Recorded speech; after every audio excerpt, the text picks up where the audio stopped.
Hi friends, welcome to my channel. ఈరోజు చిక్కుడు టమాటా curry ఎలా తయారు చేసుకోవాలో ఈ వీడియోలో చూద్దాం.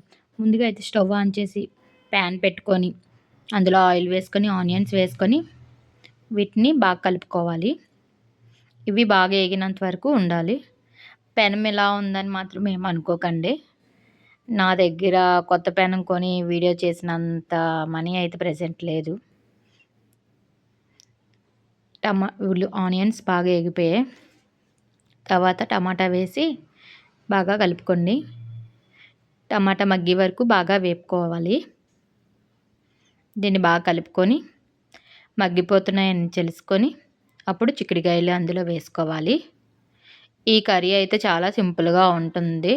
నేనైతే రెగ్యులర్గా మామూలుగా కూరలు అయితే ఇంట్లోని ఈ విధంగానే చేస్తాను. నేను ఆ విధంగానే వీడియో చేసి చూపించాను. మసాలా అవన్నీ వేసి అయితే నేనైతే కర్రీస్ అయితే ఎక్కువగా చెయ్యను. డైలీ మసాలా తినడం వల్ల గ్యాస్ట్రిక్ ప్రాబ్లం చాలా వస్తాయి. అందువల్ల నేను ఎక్కువ మసాలా వాడను.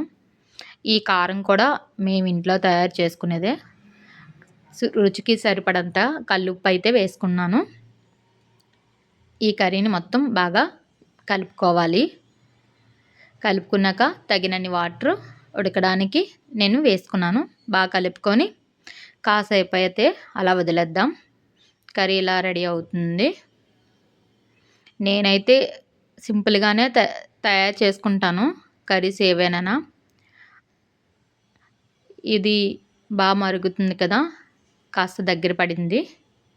మీకు గ్రేవీతో కావాలి అంటే ఆపేసుకోవచ్చు. లేదు వద్దులే అనుకుంటే కొంచెం సేపు ఇంకనివ్వండి. నేనైతే కర్రీ అయితే ఈ విధంగా రెడీ చేసుకున్నాను.